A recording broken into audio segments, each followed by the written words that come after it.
Fala pessoal, beleza? Chique 10, Walter aqui na área. Seja muito bem-vindo, muito bem-vinda a mais uma resolução, mais uma provinha aqui pra gente resolver. E a prova de hoje é a prova da SpaceX 2021/2022. A questão 6, questão bem clássica a respeito de função exponencial, de inequação exponencial aqui para você. Se você já viu, com certeza sabe aí como começar a resolução desse tipo de questão. Se você não viu, cara, já vem comigo, já participa, se inscreva aí no canal, ative as notificações.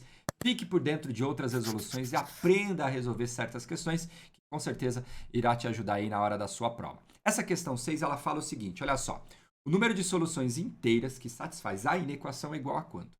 Por que eu falei que é clássica? A ideia é o seguinte, questões como essa, a gente tem uma estratégia de resolução e é só seguir essa estratégia que não tem erro. E esse tipo de questão a gente faz da seguinte forma, olha só. Eu tenho lá 4 elevado a x menos 10 vezes 2 elevado a x mais 16. E eu quero que isso daqui fique o quê? Menor que zero. Bom, primeira coisa que a gente precisa entender é o seguinte. Eu posso olhar esse 4 como sendo 2 ao quadrado. Então, eu tenho 2 ao quadrado elevado a x menos 10 vezes 2 elevado a x mais 16 menor que zero. Aqui, pessoal, eu posso aplicar potência de potência, multiplicar os expoentes. Então, a gente teria 2 elevado a 2x. Como é uma multiplicação e a ordem dos fatores não altera o produto, o que significa? Eu posso trocar o 2 e o x de posição. Posso deixar o x lá dentro. Então, a gente ficaria assim, ó. 2 elevado a x ao quadrado menos 10 vezes 2 elevado a x mais 16. Eu quero que isso aqui fique o quê? Menor que zero. Olha só que interessante. Deixei destacado exatamente o 2 elevado a x, porque ele é uma expressão comum à minha inequação. Quando isso acontece, você pode fazer uma mudança de variável. Ou seja, você chama 2 elevado a x de uma outra letra. Eu vou escolher aqui a letra t. Por que isso é bom? Porque aí a minha inequação, eu posso reescrever ela da seguinte forma, olha só. T ao quadrado menos quem? 10 vezes t mais 16 menor que zero. Aquela inequação exponencial eu não saberia resolver, mas essa inequação do segundo grau eu sei resolver. Então, o que a gente pode fazer aqui? Ó? Vamos lá. Como se trata aqui de uma expressão do segundo grau, isso aqui eu sei que é uma parábola. E essa parábola tem a concavidade voltada para cima. Então, a gente vai ter algo mais ou menos assim. O que é interessante descobrir? As raízes, ou seja, quais são os números em que o gráfico cruza o eixo x. Para você fazer isso, você pode pegar a sua expressão e igualar ela a zero, ou seja, t ao quadrado menos 10t mais 16 igual a zero. Aqui, pessoal, dá para a gente fazer por soma e produto, que está bem bonitinha essa aqui. Ó. Como que calcula a soma? Menos b sobre a. O b vale menos 10, então vai ficar menos 10. E o a vale 1, então dividido por 1. Então, isso daqui vai ficar 10. O produto na equação de segundo grau é o c sobre a. O c vale 16, então a gente vai ter 16 dividido por 1, que vai dar 16. Ou seja, eu preciso encontrar dois números que somados resultam em 10 e multiplicados resultam em 16. A gente consegue perceber que esses dois carinhos são quem? O 2 e o 8. Porque 2 mais 8 dá 10 e 2 vezes 8 dá 16. Então, significa que o t igual a 2 ou t igual a 8. Esses dois caras aqui funcionam. Então, eu posso dizer que aqui é o 2, aqui o 8. Maravilha, né? O que mais a gente precisa fazer?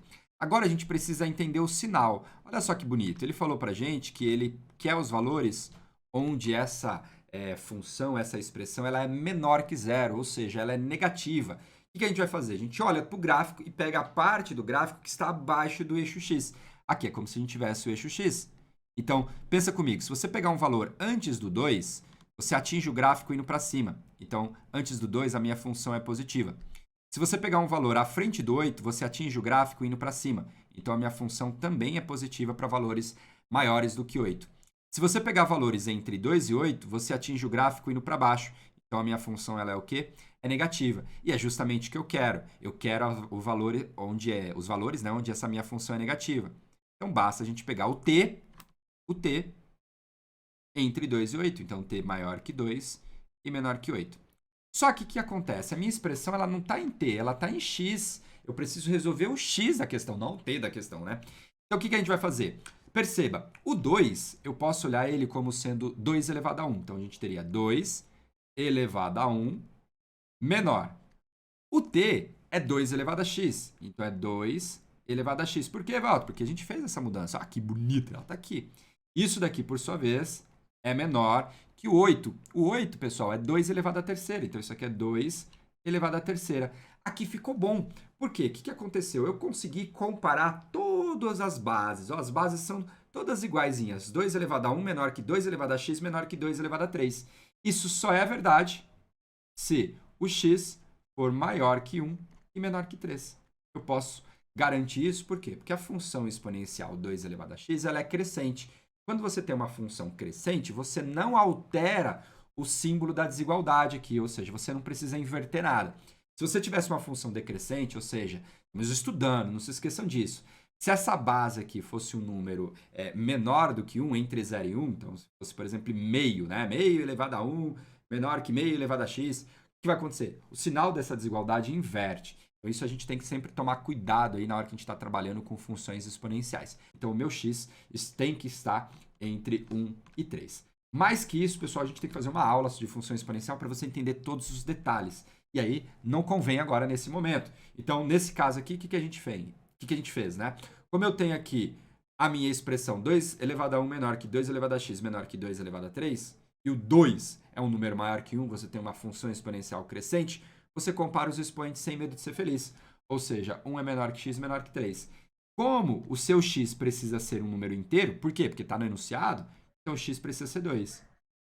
Se o x precisa ser 2, significa que eu só tenho uma solução inteira. Então, a resposta correta é a alternativa D, porque ele perguntava justamente isso, ó, o número de soluções inteiras que satisfazem a inequação. Só tem uma solução inteira, beleza? Então é isso, olha só. Essa parte aí que a gente tem para resolver uma questão como essa, bem interessante, detalhada aqui em todos os pontos para você aprender, para você estudar junto comigo. Beleza? Espero que você tenha gostado, que você tenha curtido da resolução. Deixa aí, é claro, sempre o seu like para dar aquela força, aquela moral. Assim a questão chega e aparece para mais pessoas. Super abraço, a gente se encontra sempre na próxima resolução. Até lá. Tchau.